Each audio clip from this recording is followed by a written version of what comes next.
ರೇಷ್ಮೆಯ ತವರೂರೆಂದೇ ಪರಿಗಣಿತವಾಗಿರುವುದು ಕೋಲಾರ ಜಿಲ್ಲೆ. ಜಿಲ್ಲೆಯ ಯುವ ರೈತರೊಬ್ಬರು ರೇಷ್ಮೆ ತ್ಯಾಜ್ಯವನ್ನು ಗೊಬ್ಬರವನ್ನಾಗಿ ಪರಿವರ್ತಿಸಿ ಅದನ್ನು ಲಾಭದಾಯಕ ಉದ್ಯಮವನ್ನಾಗಿ ಮಾಡುವ ಮೂಲಕ ಸಾಧನೆ ಮಾಡಿದ್ದಾರೆ. ರೇಷ್ಮೆ ಕೃಷಿಯಲ್ಲೂ ಸಾವಯವ ವಿಧಾನವನ್ನು ಅಳವಡಿಸಿಕೊಂಡ ಯುವ ರೈತನ ಯಶೋಗಾಥೆ ಕುರಿತು ಒಂದು ವರದಿ.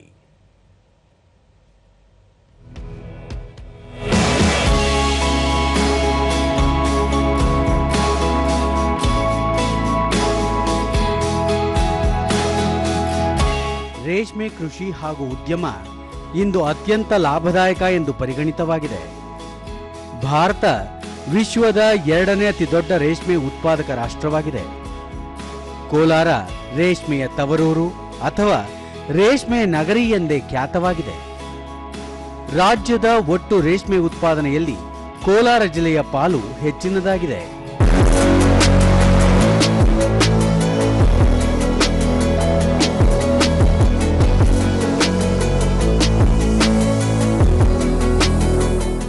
ಕೋಲಾರದ ಚಿಟ್ನಹಳ್ಳಿ ಗ್ರಾಮದ ಪ್ರಗತಿಪರ ರೈತ ನಾಗರಾಜ್ ತಮ್ಮ ಸೀಮಿತ ಕೃಷಿ ಭೂಮಿಯಲ್ಲೇ ರೇಷ್ಮೆ ಸಾಕಾಣಿಕೆ ಮಾಡುತ್ತಿದ್ದಾರೆ.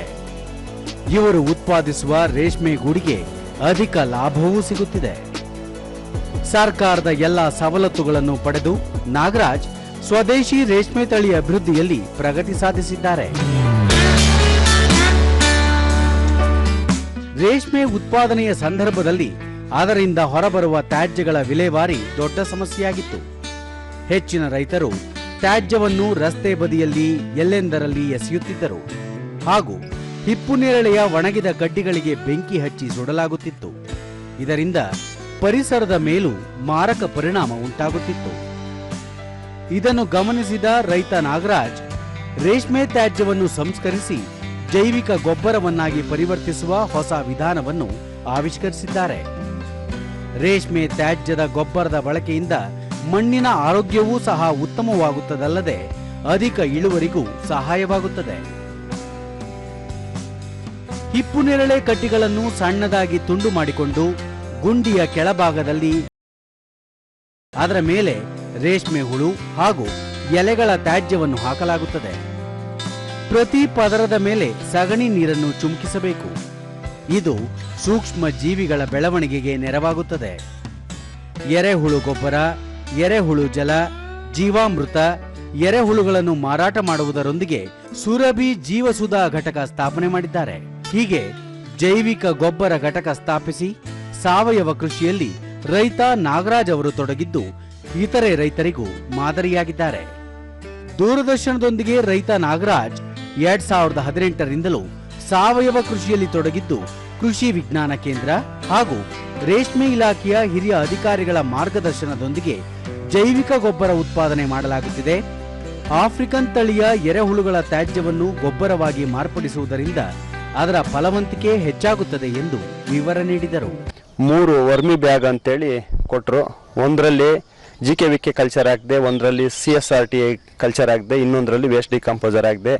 ವೇಸ್ಟ್ ಡಿಕಂಪೋಸರ್ ಹಾಕಿದಂಥ ಬ್ಯಾಗಲ್ಲಿ ಸ್ವಲ್ಪ ಬೇಗನೆ ಕಾಂಪೋಸ್ಟ್ ಆಗಿ ಗೊಬ್ಬರ ಉತ್ಪಾದನೆ ಆಯಿತು. ಎರೆಹುಳು ಘಟಕ ಎರೆಹುಳು ಉತ್ಪಾದನೆ ಮಾಡ್ತಾ ಇದ್ದೀನಿ ಮತ್ತು ಎರೆ ಗೊಬ್ಬರ ಮಾಡ್ತಾ ಇದ್ದೀನಿ. ಇದು ನನ್ನ ಹತ್ರ ಇರುವಂಥ ತಳಿ ಯಾವುದು ಅಂದರೆ ಸೌತ್ ಆಫ್ರಿಕನ್ ಬ್ರೀಡು. ಇದ್ರ ಗುಣ ಏನಂದರೆ ಅತಿ ಹೆಚ್ಚು ಗೊಬ್ಬರ ಮಾಡೋದೇ ಇದ್ರ ಗುಣ. ನಾಗರಾಜ್ ಅವರ ಪುತ್ರ ಅಭಿಜಿತ್ ತಮ್ಮ ಸಾವಯವ ಕೃಷಿ ವಿಧಾನದ ಬಗ್ಗೆ ತಿಳಿದುಕೊಳ್ಳಲು ಸುತ್ತಮುತ್ತಲಿನ ಪ್ರದೇಶದ ರೈತರು ಆಸಕ್ತಿ ತೋರುತ್ತಿದ್ದಾರೆ. ಬಹಳಷ್ಟು ಮಂದಿ ಈಗಾಗಲೇ ಸಾವಯವ ಕೃಷಿಗೆ ಪರಿವರ್ತನೆಗೊಂಡಿದ್ದಾರೆ ಎಂದು ಮಾಹಿತಿ ನೀಡಿದರು. ಎರೆಹುಳು ಮಾಡ್ತಿದ್ವಿ, ಜೊತೆಗೆ ಜೀವಾಮೃತ ಎಲ್ಲ ಮಾಡ್ತಿದ್ವಿ. ನಮ್ಮ ಮನೆ ಹತ್ರ ಸುಮಾರು ಜನ ಬಂದು ಹೋಗ್ತಿದ್ರು ನಮ್ಮ ತಂದೆಯವರು ಏನು ಮಾಡ್ತಿದ್ದಾರೆ ಅಂತ ನೋಡೋದಕ್ಕೆ. ಅದನ್ನು ನಾವು ಮಾರಾಟಕ್ಕೂ ಮಾಡ್ತಿದ್ವಿ, ನಮ್ಮ ಬೆಳೆಗಳಿಗೂ ನಾವು ಅದನ್ನು ಬಳಸ್ತಾ ಇದ್ವಿ. ಅದರಿಂದ ಜನ ಬಂದು ಹೋಗ್ತಿದ್ದನ್ನು ನೋಡಿ ನಾನು ಯಾಕೆ ಇದನ್ನೇ ಮಾಡಬಾರ್ದು, ಊರ ಕಡೆ ಬಂದು ನಾನು ಯಾಕೆ ಇದನ್ನೇ ಮಾಡ್ಬಾರ್ದು, ಎಲ್ಲ ಸೋರ್ಸ್ ಇದ್ಕೊಂಡು ನಾನು ಯಾಕೆ ಮಾಡಬಾರ್ದು ಅಂತ ನಾನು ಈ ಕಡೆ ಬಂದು ನಮ್ಮ ತಂದೆಯವರು ಏನು ಯೂನಿಟ್ಸು ಒಂದು 3 ಯೂನಿಟ್ ಮಾಡಿಕೊಂಡು ಮಾಡ್ತಿದ್ರು. ನಾವು ಅದನ್ನು ಇನ್ನೂ ದೊಡ್ಡ ಪ್ರಮಾಣದಲ್ಲಿ ಮಾಡಿಕೊಂಡು. ಜಿಲ್ಲಾಧಿಕಾರಿ ಡಾಕ್ಟರ್ MR ರವಿ ರೈತರು ಸಾಂಪ್ರದಾಯಿಕ ಮತ್ತು ಪಾರಂಪರಿಕ ಕೃಷಿ ವಿಧಾನಗಳನ್ನು ಮುಂದುವರಿಸಲು ಜಾಗೃತಿ ಕಾರ್ಯಕ್ರಮಗಳನ್ನು ಹಮ್ಮಿಕೊಳ್ಳಲಾಗುತ್ತಿದೆ. ಪ್ರಗತಿಪರ ರೈತರ ಮೂಲಕ ಸಾವಯವ ಕೃಷಿ ವಿಧಾನದ ಬಗ್ಗೆ ಅರಿವು ಮೂಡಿಸಲಾಗುತ್ತಿದೆ. ಭೂಮಿಯ ಫಲವತ್ತತೆಯನ್ನು ಶಾಶ್ವತವಾಗಿ ಕಾಪಾಡಿಕೊಳ್ಳುವ ನಿಟ್ಟಿನಲ್ಲಿ ಜೈವಿಕ ಗೊಬ್ಬರಗಳ ಬಳಕೆಗೆ ಉತ್ತೇಜನ ನೀಡಲಾಗುತ್ತಿದೆ ಎಂದರು. ಬಯೋ ಫರ್ಟಿಲೈಸರ್ಸ್ ಅಂತ ಹೇಳ್ತೀವಿ, ಜೀವಾಮೃತ ಆಗ್ಬೋದು, ಮೀನಾಮೃತ ಆಗ್ಬೋದು, ಇಂತಹ ಒಂದು ನಮ್ಮ ಕೈನಲ್ಲೇ ಇರುವಂತಹ ಮತ್ತು ಭೂಮಿಯ ಫಲವತ್ತತೆಯನ್ನು ಶಾಶ್ವತವಾಗಿ ಹಿಡಿದಿಟ್ಟುಕೊಳ್ಳುವಂತಹ ಅಂತಹ ಕ್ರಮಗಳನ್ನು, ಅಂತಹ ಒಂದು ಜೈವಿಕ ಗೊಬ್ಬರಗಳನ್ನು ಉಪಯೋಗಿಸೋದಕ್ಕೆ ನಮ್ಮ ಕೃಷಿ ಇಲಾಖೆ ವತಿಯಿಂದ ಮತ್ತು ಪ್ರಗತಿಪರ ರೈತರ ಸಹಕಾರದಿಂದ ನಾವು ಹೆಚ್ಚು ಜಾಗೃತಿ ಕಾರ್ಯಕ್ರಮಗಳನ್ನು ಮಾಡ್ತಾ ಇದ್ದೀವಿ.